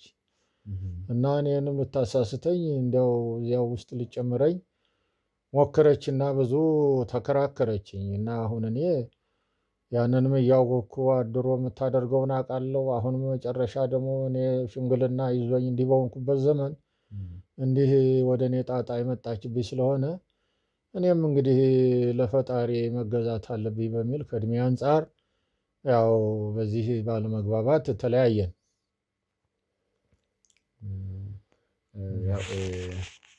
እስቲ አሁን ላይ የምፈልገው ብዙ ወሳኝ መረጃ እርሶ እጅ እንደሚገኝ ሰምቻለሁ። እንደው ጋሼ ላስቸግርና እንደው የኔ አክስት የቀድሞ የእርሶ ባለቤት አሁን ላይ የት እንዳለች ያውቃሉ እንዴ? እንግዲህ ልጅ ከተለያየን 29 ዓመት ነው ብያለሁ። እንግዲህ 29 ዓመት እስካሁን ያለውን ጊዜ ብትቆጥረው ወደ 20 ዓመት ምናምን በሚሆን ጊዜ ተለያይተናል አሁን። እና አሁን ይሄ ነው ብልህ ደግሞ በጣም አስቸጋሪ ነው። እሷ በጣም የምታደርገው የአምልኮት ጣጣ ሰውን ያጠፋል። ከወንዝ ትሄድና እንቁራሪት ያዙልኝ ብላ ልጆቹን ወጣቶቹን እንቁራሪት የሚባል ነገር አለ ወንዝ ውስጥ ታውቃለህ አንተ? እንሽላሊት ደግሞ የሚባል አለ። እነሱን ሁሉ አሰባስባ እንደገና ደግሞ በጀበናው ላይ የሆነ ቅቤ ቀብታ ክር ታስራለች። እንደ ሰው አንገት እንደዚህ አምልኮት እያመጣች ሰውን ሊበክል ሊያጠፋ የሚችል ነገር ጥረት እያደረገች እንትን ስለምትል ከባድ ነው የእሷን ነገር አሁን እዚህ ናት ለማለት ይከብዳል። እና ወንዝ ውስጥ ነው ውሏ እና ወንዝ ውስጥ ነው ይሄ ጅረት ውስጥ ትሄዳለች። ሰዎችን እየጠበቀችን ያዙልኝ እንሽላሊቱን ምኑን እንቁራሪቱን እሱን ለቃቅማ እንዲያውም እሱን እንደ ስጋ ሁሉ እየጠበሰች እያስጠበሰች ጢስ ታጤሰው ነበር አሉ። እና ይሄ ደግሞ በጣም ከባድ ነው። በዚህ የተሳለች ናት። እንዲያውም አዋቂ ናት እያለ ሰው ሁሉ እያገነናት ሌላ ሁሉ ነገር ሰውን እስከ ማሰገድ ደርሳ ነበረ። እና አሁን እኔ እዚህ ናት ብዬ የእሷን እንትን ለመግለጽ በጣም ይከብደኛል። በእኔም ላይ ሌላ ጣጣ ይፈጠራል ብዬ ስለማመን እና እንዲህ ነው ያለው ሁኔታ። እንደው የነገሩኝ ነገር ትንሽ ያስደነግጣል። ይሄንን ትንሽ ላድርግሎት። አይዞት። አይዞት። እሺ እንደው የሚነግሩኝ ነገር ትንሽ ማለት ለመስማትም የሚከብድ ነገር ነው። አሁን እየነገሩኝ ያለ ስለ አክስቴ አሁን ወደዚህ መምጣቴ እንደው እርሶ ጉዳዩን ካወቁት አንድ ነገር ልነግሮት ነበር። እናቴ አሁን በጠና ታማለች። ያው ብዙ ቦታ ለማሳከም እየሞከርኩኝ ነው፣ ግን ሕክምና ጋር የተገናኘ ሳይሆን ከዚህ መንፈስ ጋር ከዚህ ነገሮች ጋር የተገናኘ በቤተሰብ የመጣ ነገር ስላለ ወይ ልጅሽ ካልተቀበለ ልጅሽ ተቀብሎ ጥቁር ዶሮ አርዶ መስዋዕት ካላቀረበልን ያንቺ ጤናም ሆነ የልጅሽ ህይወት አደጋ ውስጥ ነው እያሉ እያስፈራሯት ነው እናቴንና እንደው ስለዚህ ጉዳይ እርሶ የሚያውቁት ነገር ካለ አክስቴን ለማግኘት በጣም ጥረት አደረኩ፣ አልተሳካም። እስቲ እርሶን የመጣሁበት እዚህ ድረስ የመጣሁበት 30 ኪሎ ሜትር ወደዚህ የመጣሁበት ዋናው ጉዳይ ይሄ ነው። የእናቴ ጤና ሁኔታ ሆኖብኝ የእናቴ ጤና ሁኔታ አሳሳቢ ላይ ነው። ማለት ከቀን ወደ ቀን ነገሮች የተባባሱ ነው። ትንሽ አልጋ ላይ ወደ መቅረቱም ነገር እየሄደች ነው እና መንቀሳቀሱም በሰው እርዳታ እየሆነ ስለሆነ ነገሮቹ እየከፋ ነው። እናቴ እድሜዋ ይሄን ያህል ሄዶም አይደለም፣ የከፋ በሽታም ኖሮባት አይደለም። ከዚህ ጋር የተገናኘ እንደሆነ ስለሰማው ነገሮችን ላጣራ በቻልኩት መንገድ ልሂድ ብዬ ነበር። አዎ እንግዲህ ጥሩ ነው። መቼም ልጅ የእናት ነገር አስቸጋሪ ነው። አሁን እሷ ጊዜዋም እድሜዋም እየሄደ ነው እና አሁን የተባለውን ነገር እሷ ወደ ሌላ ነገር ቢከድ መዳኛ የላትም። ይኸው እሷ ድሮ ታመልክበት የነበረው ጥቁር ዶሮ ገብስማ ዶሮ ይህን እያደረገች ነው ከጨሌ እና ምንም እናቴን ለማቆየት መቼም እናትክን ለማቆየት ያው ተፈጥረሃል ወልደሃለች። ስለዚህ ይህንን እሷ የምታደርገውን እንትን እንዲያው ብታደርግላት ወጣ ብለህ የሆኑትን ነገሮች ገዛዝተህ ብታደርግላት ትንሽ ሊመለስላት ይችላል ብዬ ገምታለሁኝ። እንደው ጋሽ እንደዚህ ጋር ይቅርታ ላስቸግሮትና እኔ እንደዚህ አይነት ነገር መቀበል በእንደዚህ አይነት ነገር ማምን ሰውም አይደለሁም። አጎቴም ቢሆን ጠርቶኝ ምናልባት ሊያውቁት ይችላሉ። አጎቴንም ክፍለ ሀገር የሚኖር አንድ ሌላ አጎት አለኝ። ሌላ ወንድማቸው የእርሶ ባለቤት ነው የኔነት ሌላ ወንድማቸው አለና ያውቁታል ብዬ አስባለሁ። እሱም ቢሆን ጠርቶኝ እዛው ገጠር ድረስ ሄጄ ጥቁር ዶሮ ካላረድክ የእናትም ጤና ያንተም ጤና አደጋ ውስጥ ነው የሚወድቀው ሲለኝ ነበር። እኔ በእንደዚህ ነገር ማምን ሰው ስላልሆንኩኝ ይሄን ነገር ትቼ የመጣሁትና ከዚህ ጋር በተገናኘ እንደው ሊነግሩ የሚችሉ ነገር ይኖራል ብዬ ነው ከዛ ድረስ እዚህ መምጣቴ። እንግዲህ መቼም እናትህን ትንሽ ለማቆየት ነው አይደለም ጉጉትህ። አዎ ስለዚህ አሁን ያንን የተባለ ነገር ያደገችበት ስለሆነ እንደምንም አርግላትና አንተም ብታደርገው ደህና ነው። ትንሽ የእናትና የአባት እንትን ለአንተም ለጊዜው እድሜ ይሰጣል ይባላል። ከዚህ በኋላ እናትህ ከተረፈች በኋላ ደግሞ እድሜዋም እየሄደ ስለሆነ በዚያ ደግሞ አንተ ወደ ንስሐ መግባት ትችላለህ። ለጊዜው ግን ሰው ያለህን ነገር ብታደርገው መልካም ይሆናል ብዬ ነው ልጄ የምነግርህ እኔ። እንደ ጋሽዬ እሱን ነገር ማድረግ ስለማልችል ነው ወደ እርሱ የመጣሁት። ማለት ይሄን ነገር እኔ ስለማልቀበለው ከእምነቴም ጋር የሚጋጭ ነገር ስለሆነ ነው ይሄን ነገር እያማከርኩት ያለሁት እና እርሶ ደግሞ ጭራሽ ይሄን ጥቁር ዶሮ አይነት ነገር ተቀበል ነው እያለኝ ያለው። እኔ እሱን ነገር ማልቀበልባቸው ብዙ ምክንያቶች አሉኝ። ከሃይማኖቴ ጋር መሄድ ብቻ ከኔ ጋር መሄድ ነገር አይደለም። በፊት ሲደረግ የነበረ በቤተሰብ ውስጥ የመጣ ነገር እንደሆነ አውቃለሁ። እርሶም ተቀብለውት ኖሮ ከዛ ነገር አሁን ወጥተዋል። የእርሶ ልጅ ቢሆን ይሄን ነገር የደረሰበት ተቀበልና አድርግ ይሉታል? እንግዲህ እኔ ያው በእርግጥ በዚህ እድሜ ይህን ነገር መቼም አንተ እናትህ ስለሆነች እንዲያው ጓጉተህ ትንሽ ብትቆይልህ ይሻላል ብዬ ነው እንጂ በዚህ ጉዳይ ላይ እኔ አሁን በዚህ እድሜ ያው የታሰርኩ ሰው ነኝ ማለት ይቻላል። እኔ በእርግጥ አልቀበለውም። ልጄ እንደዚህ አይነት በእኔ ላይ ይህን ላድርግ ቢለኝ ታምሜ ያው እንግዲህ ወደ ንስሐ እንጂ እኔ ወደዛ ስለማልመለስ አልቀበለውም። እና ግን እንግዲህ ይሄ ያንተ የሚሆነውን ነገር ነግሬሃለሁ። ይሄ ደግሞ ምናልባት ያንተ ሀሳብ ነው። ግን እናት ናትና ትንሽ ጊዜ ቆይታልህ ብታይ ደህና ነው። ከዚያ በኋላ ደግሞ ወደ ንስሐ ትገባለህ። ምን ችግር አለው? እንደው ያው እርሱም ብለውታል። እኔ ልጄ እንደዚህ አይነት ነገር እንዲቀበል አልፈልግም ብለዋል። እኔ አሁን እዚህ ድረስ የመጣሁት መፍትሄ ይሰጡኛል ብዬ እንጂ ይሄን ነገር ተቀበል እንዲሉኝም አልነበረም። ስለ አክስቴ ብዙ ነገር ሊያውቁ እንደሚችሉና በትዳርም ኖራችኋል ልጆችም አፍርታችሁ ስለነበር የተሻለ ነገር እንደሚያውቁ እርግጠኛ ስለሆንኩኝ ነው ወደ እርሱ አመጣጤ። እርሶ ግን ተቀበል እያሉኝ ያለው ነገር ትንሽ ያስደነግጣል። እባክዎትን ጋሼ ከዚህ ነገር ነፃ መውጣበት መንገድ የሚያውቁት ካለ እንደው እንደ ልጆት አስበው ነገሩን እባክዎትን የደበቁት ነገር ካለ፣ ምክንያቱም ሌላ ሚስጥር እንደሚያውቁ እርግጠኛ ነኝና የደበቁት ሚስጥር እንደሚኖር እርግጠኛ ነኝ። እዚህ ድረስ አመጣጤም ከእርሶ ጋር ለመገናኘት የእናቴም ህይወት አደጋ ውስጥ ስለሆነ ነውና እባክዎትን እንደው ጋሽዬ እንደው የደበቁኝ ነገር ካለ ለዚህ ምን ነው አልተመቾትም እንዴ? ትንሽ ነው ይሁን። እሺ እስቲ በል እንደው የደበቁት ነገር ካለ ጋሽዬ ለዚህ ነገር መፍትሄ የሚሆን፣ ምክንያቱም እኔ ከዚህ ነገር ነፃ መውጣት ፈልጋለሁ፣ እናቴንም ከዚህ ነገር ማዳን ፈልጋለሁ እና ለዛ ነው እዚህ ድረስ መምጣቴ ዋናው ምክንያት እና እባክዎት እንደው የሚያውቁት ነገር ካለ። እንግዲህ ከልጆቹ ሁሉ አንተን ነው ወስዳ ያሳቀፈችው። ከፍተኛ ምን ማለት ነው? ያው ባሆሊያው ነው ያስያዘችህ። ሰው እንዲሆን እንዲያድግልኝ ብላ መርቅልኝ ብላ ነው የሰጠችህ። እንግዲህ አንተም እስካሁን የቆይኸው በዚሁ አምልኮትና ምርቃት መሰለኝ የቆይኸው እና አሁን ይህንን ነገር መካድ ማለት ነው። ይህንን ነገር አላደርግም ብትል ከበደኝ ምናምንህ በትተው ያንተ ህልውና የተበላሸ ነው የሚሆነው። ስለዚህ አንተ ይህንን የአምልኮት እንትን እንደምንም ብለህ ብትፈጽመው እድሜህም ሊቆይ ይችላል፣ እሷም ትንሽ ልትቆይልህ ትችላለች።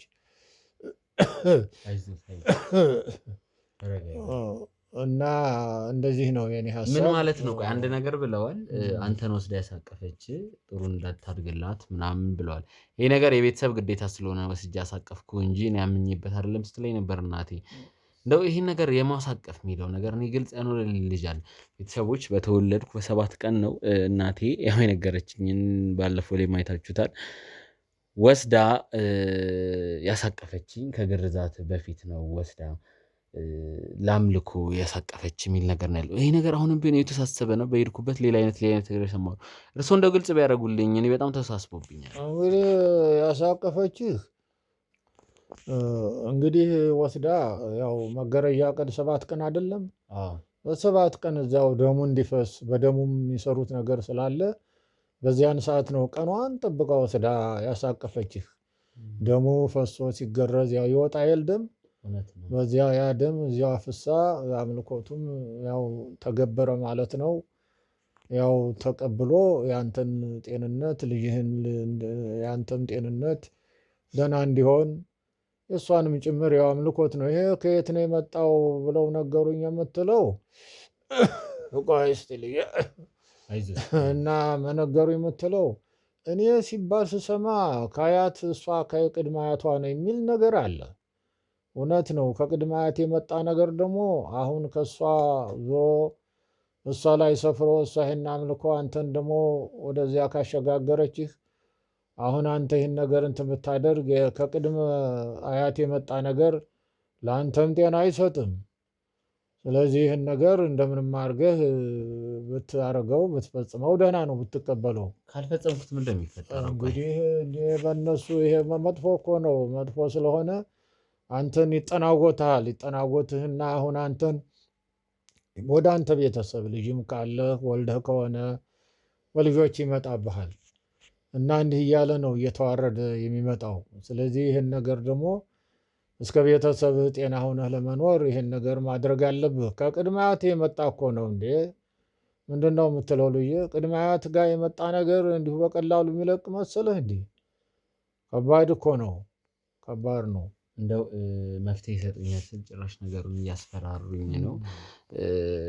እንደው በእርሶ ልጆች ጋስ ይሄ ነገር ነበረ? የተፈጠረ ነገር ነበር? እንግዲህ በእኔ ልጆች ጋር የተፈጠረ ነገር የለም። እኔም ያን ጊዜ ልጆች እንትን እንዲሉ አልፈልግም ነበረ። ያው እኔም በዚህ ጉዳይ ላይ ትንሽ ስለማልበገር ያው በእኔ ልጆች ላይ የተፈጠረ ነገር የለም። ይሄ የሆነው በአንተ ላይ ነው በአንተ ላይ ነው እንጂ በእኔ ልጆች ጋር አልሆነም። ያው እሷም ሰውዬ ያፈርስብኛል አይቀበልም የሚል ስጋት ነው መሰለኝ። ያው ወደ እኔ ልጆች አልመጣም እስካሁን ድረስ ደህና ናቸው፣ ደህና ነን። እኔም ወደ ፈጣሪ በጣም ጸልያለሁ። ምን አደርጋለሁ? እንዴት ብሎ ሊጠጋም አይችልም እኔ ጋር። ያው ጸሎቴም ከባድ ነው። በዚህ መልክ ወደ እኔ አይጠጋም። ለዚህ ነው ያዝኩት። እንደው እርሶ ያላመኑበትን እኔን ጥቁር ዶሮ ገብር ማለት ልክ ነው ብለው ያስባሉ? እሺ እንግዲህ ልጄ እኔ ባላምንበትም በራሴ ለአንተ መቆየት ለአንተ እድሜ ስል ነው። ከቅድመ አያቷ የመጣ ነው ይሄ። ከቅድመ አያት የመጣ ነገር እንደነገርኩ በጣም ከባድ ነው፣ ችግር አለው። ቀስ እያለ ምናልባት እሷ ከዚህ ዓለም ካረፈች በኋላ ምናልባት ያን ነገር እንኳን ብታቆመው ምናልባት በእሷ ተደምድሞ ሊለቅ ይችልና አንተም ጤነኛ ልትሆን ትችል ይሆናል፣ አይታወቅም። የአሁኑን ግን ብታደርገው መልካም ነው ብዬ ነው የምገምተው። እሷም እንግዲህ እድሜዋ ሂዷል። እንግዲህ መቼስ የአምልኮት እንትኑ ብታመልክም ዘላለማዊ ሁና አትኖርም፣ በእድሜም መሞት አለ። ስለዚህ እሷ ደግሞ ከሄደች በኋላ የአንተ ጤንነት ደግሞ አሁን ወደምታስበው ወደ ማለቀበሉ ነገር ብትሄድ ወደ ቤተ ክርስቲያን የሄድክ አምልኮት ብትፈጽም ብትጸልይ ብትደርግ እሷ ከሞተች በኋላ ግን ተጠቅሎ ሊሄድ ይችላል እሷ ጋር። አንተ ጤነኛ ሆነህ አሁን የማትቀበለውን ነገር በዚሁ ላለመቀበል ሰላማዊ ኦርቶዶክስ ታማኝ ሆነህ ትኖራለህ ብዬ ገምታለሁ። እንደዚህ ነው እንግዲህ የኔ ሀሳብ። ያው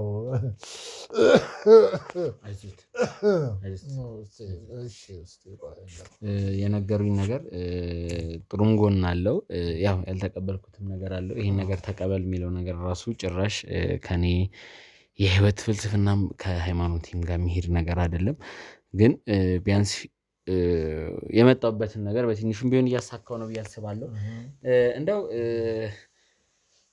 ያው ጊዜ እየወሰድኩ ነው ይገባኛል። ካሉበት የጤና ሁኔታም አንፃር ይከብዳል አሁን ያሉበት። ይሄን ነገር ለማውራት ጊዜው ነው ብዬ አላስብም። ግን ወደዚህ የመምጣቴ ዋና ዓላማ ይሄ ብቻ አይደለም ቤተሰቦች። አንድም የሰማሁት ነገር ነበር በዚህ በተያያዘ ጉዳይ።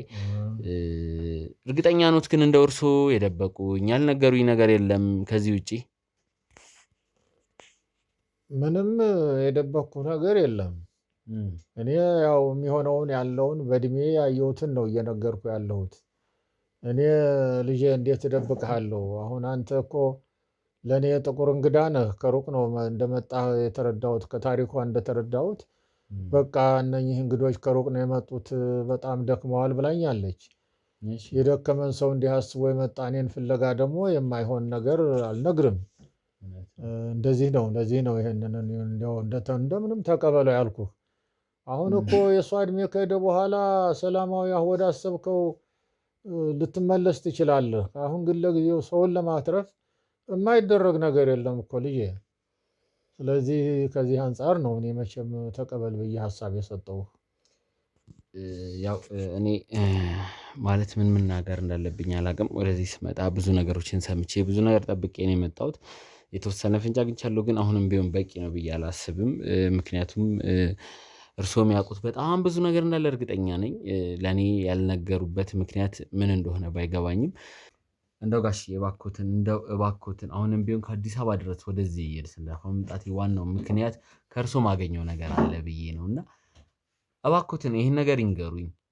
ለምንድን ነው የሚደብቁት? እንዲያው ልጅ መቼም እኔ ይህን ነገር እንዳላወጣ እንዲያው ቃለ መሐላ ሁሉ አለብኝ እና አሁን እንዲያው አንተም ከሩቅ ነው የመጣኸው። ብዙ ጊዜ ደከምክ ከኔ ጋር። አሁን እኔ ይህን ነገር ማውጣት አልፈለግኩም ነበረ። እንግዲህ እስቲ ይሄ ከሆነ ዘንዳ መቼም አንተንም ላለመመለስ እንዲያው እስቲ ልጄን ታሪኳን ጥራልኝ። እሺ ደስ ይለኛል። ምንድን ነው ቆይ ግን በመጀመሪያ አንድ ነገር ልጠይቁት። ዋናው ከአዲስ አበባ ወደዚህ የላከኝ ሰው እርሱ ጋር ብዙ ሚስጥር እንዳለ አቶ ተሾመ የአክስቴ ቀድሞ ባለቤት ናቸው። እሳቸው ብዙ ነገር ያውቃሉ። በአክስት ዙሪያም በዚህ የባዕድ አምልኮም ዙሪያ እሳቸው ምንም ተቀብለውት ባይቀጥሉም ብዙ ሚስጥር ያውቃሉ። ስለዚህ ወደ እሳቸው ሄድ ተብዬ ሰነፋ ድረስ መምጣቴ ዋናው ምክንያት እርስዎ የሚያውቁት ነገር እንዳለ ስለማቅ ከእርስዎ የሆነ ፍንጭ የሆነ መንገድ እንደማገኝ ስለማቅ ነው ወደዚህ መምጣቴ። እባክዎትን ጊዜና አባክኜ ብዙ ነገሮችን ትቼ ወደዚህ የመጣሁት ለዚህ ጉዳይ ነው። አዎ እንግዲህ እስካሁን መቼም አንድ በጣም ትልቅ ሚስጥር አድርጌ የደበኳት ጉዳይ አለች። ይህችን ነገር እንዲያው ማውጣትም አልፈልግም ነበረ። መቼም እንግዲህ አንተ እንደዚህ ብለህ ተቸግረህ ይህን ያህል ችግር ውስጥ ገብተህ ስትጠይቀኝ እንዲያው ይሄን ነገር እስቲ እንግዲህ ይቅር ይበለኝና ሚስጥሩን ላውጣውና እስቲ እንዲያው አንድ ዕቃ አለች። እሷን ዕቃ ማለት ምን አይነት ዕቃ አለች አንድ እንዲያው ጥላት የሄደችው ዕቃ። ያችን ዕቃ እንዲያው ደብቄ እኔም ዝም ብዬ አስቀምጫታለሁ። የሆነ መሳቢያ ውስጥ አስቀምጬ ስንት ዘመኗ ነው። እና ይችን ዕቃ እንግዲህ ምናልባት እስቲ ትምጣና እንግዲህ እሷን ነገር አሳይሃለሁ። እንደው ቢነግሩኝ ማለት እኔም ለማወቅ በጣም እየጓጓሁ ነው። ወደዚህ የመጣሁበት ዋና ምክንያት እርስዎ ጋር ትልቅ ሚስጥር ትልቅ ነገር እንዳለ ስለማቅ ነው። እንዲያው ልጅ አንተም እኮ እንዲያው በጣም አጣደፍከኝ፣ አስጨነከኝ እኮ። እኔ ይህንን ነገር በቀላሉ ማውጣት ይከብዳል። ለዚህ ነበር አሁን ወዲያም ወዲህም እያልኩ ዙሪያውን ምነግርህ። አሁን አንተ እንዲያው በጣም አስጨከነከኝና እንትና አስቸገርከኝና ደግሞ ይህንን ነገር ቀላል ነገር አይደለም። በማንኛችንም ላይ አጥፊያችን ሊሆን ስለሚችል አንተ ቀስ ብለህ ተረጋጋ። አሁን እኮ በጣም አስጨነከኝ፣ ተጣደፍክ እና ቀስ በልና ተረጋጋ። የእናቴም ህይወት አደጋ ላይ ነው። ለእናቴ ህይወት ስል ነው እዚህ መምጣቴና እናቴ ነገ ነገር ሆና ከሚጸጽተኝ የአቅሜን ያህል ማድረግ መቻል አለብኝ። አይኔ እያየ እናቴ ስትሞት አላይም። እባክዎትን። እሺ እንግዲህ ተረጋጋ ብያለሁ። አሁን የእናቴ ህይወት ላይ ነው ጊዜ እየገዛለት እና እባክዎትን አስጨንቀኝ። ይህ ከሆነ እንግዲህ ምንም ሰው ነኝና መቼም ሰው ይህን ያህል ሲጨነቅ ዝም ብዬ ስለማልጨክን ልቤም ስለማይችል እስቲ አንዲት ዕቃ አለች። ልጄን ከእሷ የወለድኳት ልጅ አለች፣ አንድ ልጄ። ለእሷ እንግዲህ ሁኔታውን ላውጣውና እሷ ዕቃይቱን እንድታመጣልኝ እስቲ ጥራት እሷን። ችግር የለም እኔን ያስገባችኝን ነው። እሺ ጠራሉታለሁ። እባካችሁ ካሜራ ጀርባ ያላችሁ እስቲ እባካችሁ ጥሩልኝ፣ ታሪኳን ጥሩልኝ። ጥራት ትመጣለች፣ ችግር የለውም። እርሶ ግን እስከዛ ቢነግሩኝ ስለ ዕቃው እውነት በጣም ደስ ይለኝ ነበረ። ዕቃው እንግዲህ ሲመጣ ነው የምታየው አንተ ባይንህ እንጂ ይሄ ነው ብዬ እኔም ተመራምሬበት ብዙ ገልጬ የዕቃውንም ስምም አላውቅም። ያው እንደተጠቀለለ ነው ዝም ብዬ አስቀመጥኳት። እና ከዛ ምናልባት ትምጣና እስቲ አንተ ስታየው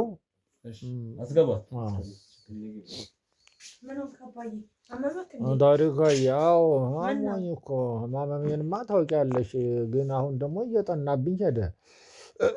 ቆይ እስቲ እየጠናብኝ ሄደ። አሁን ትንሽ ተጫነኝ ህመሙ። እስቲ እንዲያው እነኚህ እንግዶች የመጡ እንግዶች ቅድምም ነግረሽኛል። ከአሁኑ ሰዓት ጀምሮ ብዙ ሰዓት ፈጀንባቸው። እኔም ይህን ነገር ላለማውጣት ፈልጌ ነበር። አሁን ግን ችግሩን ሳየው ትንሽ የሚያሳዝን ነገር ነው። ተጨንቋል ልጁ አመጣጡ እና በዚህ እስቲ ለጭንቀቱ የሚሆነው ዘንድ ምናልባት ገምታለሁ አንዲት የተደበቀች ዕቃ ድሮ የዛሬ ስንት ዓመት ከዓመት በፊት እናትሽ ጥላት ሄደች ዕቃ አለች።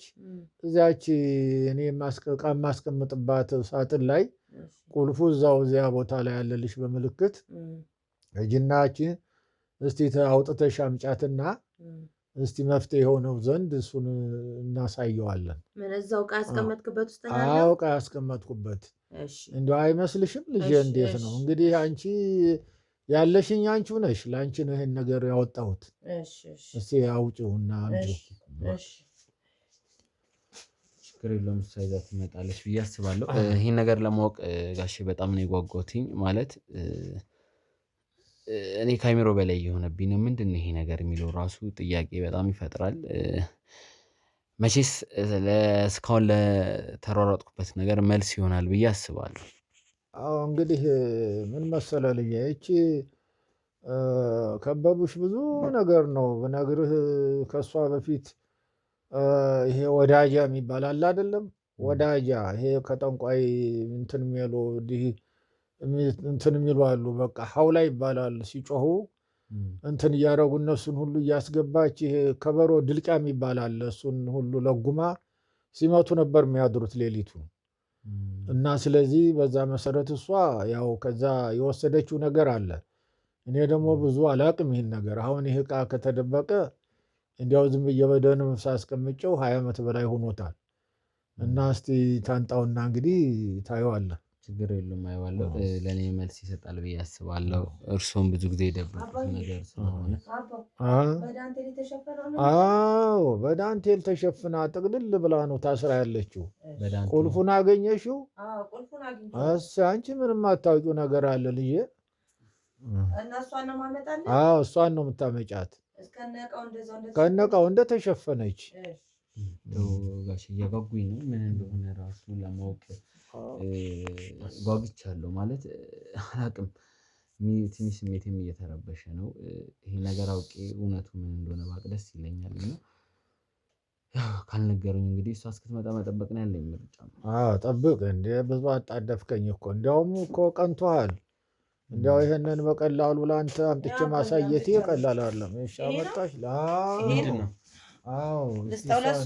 ምንድን ነው ማለት? ለምንድን ነው አቤያው? ይሄንን ለሱ ነው የምሰጠው። አመጣሽ? እሱ እዛም አልነካሽም አይደል? ኧረ እኔ አልነካሁም። ጎሽ ልጄ፣ አሁን እንደተሸፈነች ለሱ። ምንድን ነው የተሸፋፈነው? ለምን ነው የተሸፋፈነው ጋሽ? የተሸፋፈነው እንግዲህ ያለ ምክንያት ያው የእሷ ዘር ሀረግ ሰው ያልመጣ ከሆነ ማንም ሰው ያየው ክልክል ነው። አንተ እንግዲህ ያው ልጇ ነህ። ልጇ ስለሆንክ ደግሞ ያው ቅድም እንደነገርኩ ያው ይጠብቅሃል። መንካትም ትችላለህ። በውርስና በመወራረስ የመጣ ነገር እንደዚህ አይነት ነገር አላምንም። እንዲህ ዳንቴ የተሸፈናችሁ ምናምን እኔ እንደዚህ አይነት ነገር አላምንም ብያቸዋለሁ። ስለማላምንም ነው ምንም ያልሆንኩት። ሌላ ነገር የለውም አይደለ ጋሽ? ምንድነው እሱ? ግድ የለህም። ትከፍቺዋለሽ? እስቲ ክፈችው። አትክፈች ብያለሁ እኮ አትክፈች ብያለሁ። ታዲያ እኔ ለምንድን ነው የምከፍተው ይሄን ነገር? ልጆትን ጠብቀው እኔ ነገር ሊያስደርጉኝ ነው? ምንድን ነው ያለው?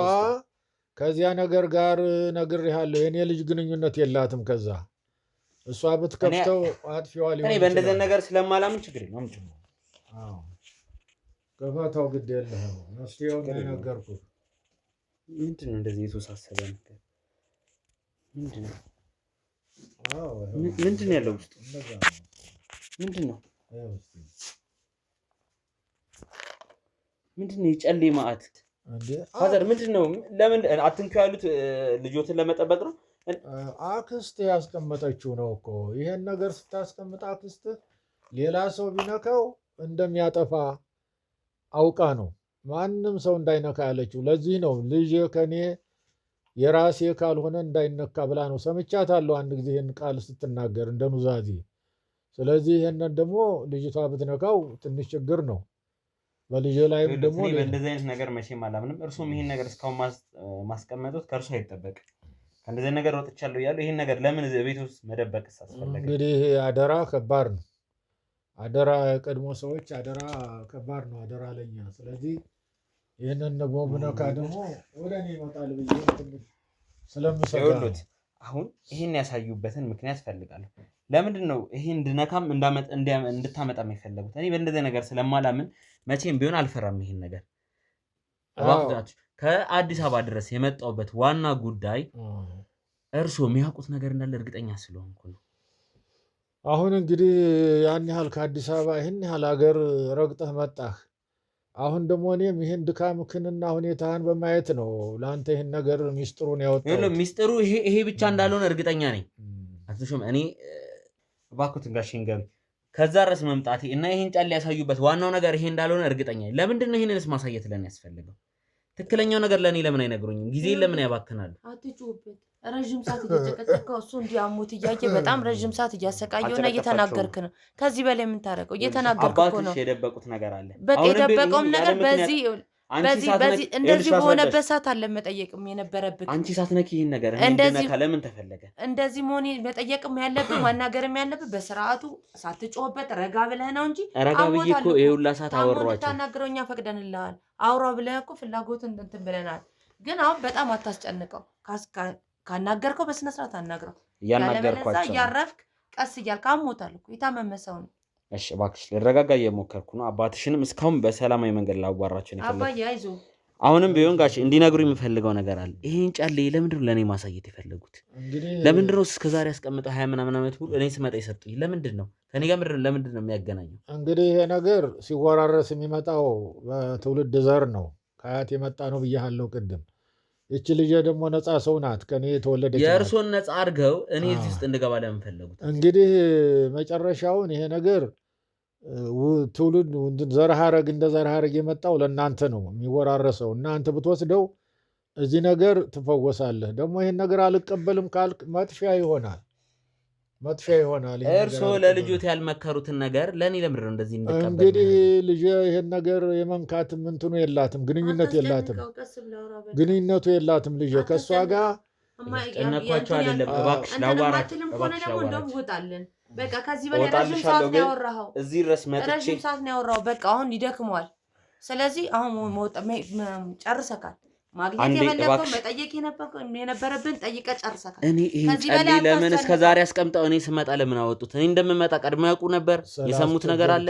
እኔ እቃውን ያስቀመጥኩት ዝም ብዬ ራሴንም ቸግሮኝ ነው። ምክንያቱም ብነካ አንድ ነገር ወደ እኔ የሚጠናወተኛል በሚል ነው። አሁን ደግሞ አንተ በዘር ሐረግ ያው እንደምትድንበት ይህን ብትወስድ የታወቀ ነገር ነው። ያስቀመጠችውም በሚስጥር ነው፣ ለአንተ ነው። አንተ ደግሞ ይህን ያህል አገር ጠቅጥቀህ መጣህ ብዬ እኔ እንትን አስቤ በሩህሩህነት ይህን ነገር ስነግርህ ይህን ያህል ትልቅ ሚስጥር መቀበል ያንተ ፈንታ ነው።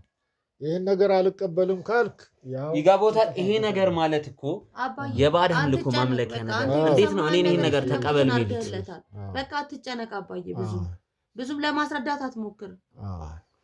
ይኸውልሽ ያልገባሽ ነገር አለ ማለት ከዚህ በላይ ጨርሰሃል። በቃ የምትፈልገውን ነገር እኔ ከአንቺ ጋር ማውራት ፈልጋለሁ። ማውራት ያለብህን ነገር አውርተካል። እሱ አባትሽ አሁንም ቢሆን ያልመለሱልኝ መልስ አለ። እየሳለ እየታሞ እያየከው አንተ ራሱ ከዚህ ሰዓት እኔ እና አንቺ እናውራ። አንድ ነገር ላስረዳሽ። እኔ ሰዓት አይደለም ችግር የለውም። እሳቸውን ማስጨነቅ አልፈልግም። ይሄን ነገርም መውሰድ አልፈልግም። እኔ እንደዚህ ነገር ውስጥ አልገባም። መቼም ቢሆን ነገር መውሰድ አልፈልግም። እያወቁ ይሄን ነገር እኔ ይሄን ነገር መንካትም አልፈልግም። ከአንቺ ጋር ግን ማውራት ያለብኝ ጉዳይ እባክሽ እንውጣና እናውራ። ከኔ ጋር እንደምታወራው የምጠይቅሽ ጥያቄዎች አሉኝ። አሁን እሳቸው ፊት መጨቃጨቅ አልፈልግም። እረፍት ያርጉ። እኔ ግን ከአንቺ ጋር ማውራት ፈልጋለሁ። ታሪኳዬ ያው ይህን ያህል ሰዓትን የተቸገረ ብዬ የማይገባውን ነገር አውጥቼ ሚስጥር ነገርኩት። አሁን እንግዲህ አሁንም እየተከራከረ ልቀበልም አይገባኝም እያለ ነው የሚከራከረኝ። ከህመሜ ላይ በሽታ ሆነብኝ። ይሄ ከሆነ እንግዲህ እምቢ ካለ ያንን እንትናን ተሻለ የሚባል ጥበቃ ከጥበቃ ቤቱ መሳሪያውን ይዞ እንዲመጣ አድርገሽ ምኑም ቢሉ እኔን ይሄን ነገር ፈርቼ የምተወው ነገር የለም። አትጨናነቅ አንተ በቃ አንተ ለሱ አዝነባረከው ነገር እሱ ሊረዳ ካልፈለገ ተው ምን ቸገረ አንተ በሽታን አዳምጥ አንተ አትጨናነቅ እኔ እርሶ ጋር እመለሳለሁ ልጆትን አዋርጅ ያስገባረው ለዛ አይደለም እባክሽ እኔና አንቺ ችግር የለውም እኔ ካንቺ ጋር ማውራት ፈልጋለሁ ነይ ተከታይ ይኸውልሽ ታሪኩ ከአባትሽ ጋር በቂ ንግግር አድርጌያለሁ ምንም መልስ ሊሰጡኝ አልቻሉም ካንቺ ግን መልስ ፈልጋለሁ ምን አይነት ማለት ጥሩ ነው ይኸውልሽ አባትሽ የደበቀው ነገር እንዳለ እርግጠኛ ነኝ ከአዲስ አበባ እዚህ ድረስ መምጣቴም ዋናው ነገር አባትሽ መልስ ይሰጡኛል ብዬ ነበር አባትሽ ደግሞ መልስ ሊሰጡኝ አልቻሉም ስለምን ይኸውልሽ በእናትሽ ዙሪያ ነው የመጣሁት አንቺ ያክስቴ ልጅ ነሽ ስለዚህ የምታውቂው ነገር እንዳለ እርግጠኛ ነኝ ስለ እናትሽ ስራ መቼስ ጠንቅቀሽ እንደምታውቂ እርግጠኛ ነኝ እኔ ስለሷ ምንም ማውቀው ነገር የለም እንዴ እሱ የሚያውቀውን እኮ የሚያውቀውን ያልነገረክ እኔ አሁን እንደው ምንም ማውቀው ነገር አለ ስለ እናቴ እኔ ከእናቴ ጋር ረጅም ዓመት ተገናኝተን አናውቅም ማውቀውም ነገር የለም እንዴት ነው ከእናትሽ ጋር ተገናኝተሽ እኔ ከ20 ዓመት በላይ ሆነኛል ለምን ያልተገናኘሽ አልተገናኘንም በግል ጸብ የቤተሰብ ጸብ የራሳችን እየዋሸሽኝ አይደለም ለምን ዋሻለሁ እናት አይደለች እንዴ ካገኘኋት አገኘኋት እልካለሁ ካላገኘኋት ደግሞ አላገኘኋትም ጸባለን ያንን ደግሞ አንተን አይመለከትም ይሄ ቤተሰብ የራሳችን ነው ይኸውልሽ አሪኮ አባትሽ በጣም ወሳኝ መረጃ ነው እየደበቁ ያሉት አንደኛ ያንጫሌ ለምን ያምጥተው ማስያዝ ያስፈልጋል እኔ አሁን ስለሱ ነገር ራሱ ማውቀው ነገር የለም እኔ ለራሱ የማውቀው ነገር የለም እሱ አባቴ ነው ልጅ ነኝ የአባትና የልጅ ግንኙነት አለን እንጂ ስለሱ ያለውን ነገር እኔ ዲቴል የማውቀውም ነገር የለም አሁን የምነግርህ ነገር ስለምጠይቀኝ ነገር አላውቅም ምንም ነገር ልትይኝ ነው እኔ አላውቅም እኔ ከእናቴ ጋር ስኖር እኮ ነው አብሬ ብዙ ነገር ማላወቅ የምችለው አይደል እንዴ እናቴና አባቴ ተለያይተዋል እሱ የራሷን ላይፍ ነው የምኖረው እሱም የራሱን ላይፍ ነው የምኖረው ምንም ቢሆን እናትሽ ስለሆነች ወይ ታገኛታለሽ ወይ ትደዋወላለሽ በፍጹም በሱ እንደዚህ ይገናኛሉ ብለህ እንዳታስብ እንዴት አንድ ሰው ከእናቱ ጋር ለ20 ዓመት ያህል ሊራራቅ ይችላል ይሄ የማይመስል ውሸት ከዚህ በኋላም ሊቀጥል ይችላል ከእናቴ ጋር ካልተግባባን ሊቀጥልም ይችላል እባክሽ ታሪኩ አትደብቂ ምክንያቱም ለእኔ ወሳኝ የህይወት ጉዳይ ነው እናቴ ታማ በሞት አፋፍ ላይ ሆና ምንም አይነት የህክምና ነገር ሊገኝላት አልቻለም ከዚህ ጋር የተገናኘ ኬዝ እንደሆነ ራሷም ተናግራለች እንዲሁም አጎቴም እዚህ ጉዳይ ውስጥ ደግሞ ያለችው የአንቺ እናት አክስቴ ነች አንተ ማለት ነው እሷ ወይ ደግሞ የኔ አባት የሚያውቀውን ያለ አስረድቶካል የደበቁኝ ነገር አለ አሁንም ቢሆን ያንጫሌ አንቺ እንዳትነኪውና እኔ እንድነካው ለምን ፈለጉ እሱ ያላወቀው እኔ እንዴት ብዬ ላቅ እችላለሁ እኔ እኮ ልጁ ነኝ እሱ እኮ አባቴ ነው እንዴ አንተ ራሱ እኔን ስታስጨንቀኝ አላቅም ለምልህ ነገር እኮ አንተ ራሱ በግድ ታውቂያለሽ እያልከኝ እኔ የማውቀው ነገር የለም ስለምንም ነገር የማውቀው ነገር የለም እኔ መኖር ነው እንጂ እኔ ስለሌላ ነገር የማውቀው ነገር የለም እሱ ያስረዳሃን እሱ የሚያውቀውን ነግሮካል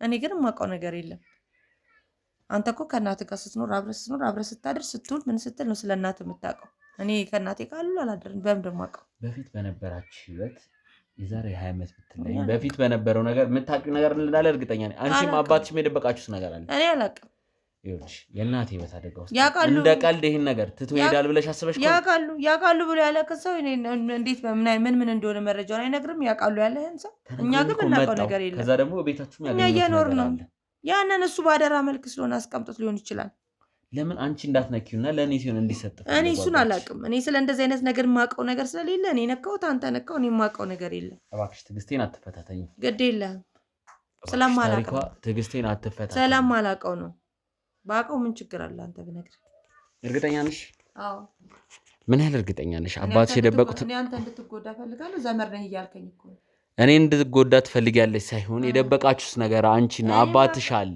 እሱ ነገር ደግሞ ለእኔ እናት ወሳኝ ነው እኔ የማውቀው ነገር የለም ባቅ ምን ችግር አለ እነግርሃለሁ እዚህ ድረስ የመጣሁበት ምንም ሳልይዝ እንደማልሄድ ቃል እገባልሻለሁ በቃ እንግዲህ የምታገኘው ነገር ካለም ሌላም ነገር ካለ ሞክር እንጂ እኔ ጋር የማውቀው ነገር የለም ችግር የለውም እኔ በራሴ መንገድ አጣራለሁ አንቺ ይሄን ነገር ለመናገር ፈቃደኛ ካልሆንሽ እመኝ እኔ እዚህ ተመልሼ እመጣለሁ ስመጣ ደግሞ የሆነ ነገር አግኝቼ ነው የምመጣው ለአሁን ሄድልሻለሁ ቀጣይ ስመጣ ግን የሆነ ነገር ይዤ እንደምመጣ ቃል አንተ እኮ እገባልሻለሁ በጣም ብዙ ነገር እኛ ራሱ በጣም እየተችለንክ ነው ካሜራ ይዘህ በጣም የታመመ ሰው አስጨንቀ ከዛ ድጋሚ ማናቀውን ታውቃላችሁ ብለህ ይሄ ሁሉ እኮ ስህተት ነው ግን አንተ ራስህ እንደው በግድ ታውቃላችሁ የሚባለው ነገር አይከብድም እኔ አንተን ብልን አይከብድም እሺ ችግር የለውም። እኔ እርግጠኛ የሆንኩበት ነገር ስላለ ነው። ቤተሰቦች ተመልሼ እመጣለሁ ወደዚህ ቤት። እንደ ቀልድ ሄጄ የምመለሰው ነገር አይደለም። ምክንያቱም እጃችሁ ላይ ያለው ነገር ለእኔ እናትም ሆነ ለዚህ ነገር መልስ የሚሆን ነገር እንደሆነ እርግጠኛ ነኝና ተመልሼ እመጣለሁ። ስመጣ ደግሞ ባዶ እጄን አልመጣም። እመኝኝ። እኔ ለአሁን ሄድልሻለሁ። ስመጣ ግን እመኝኝ አንቺም ቢሆን አባትሽ የደበቃችሁትን ነገር እንደምታወጡ እርግጠኛ ነኝ። እሺ ታው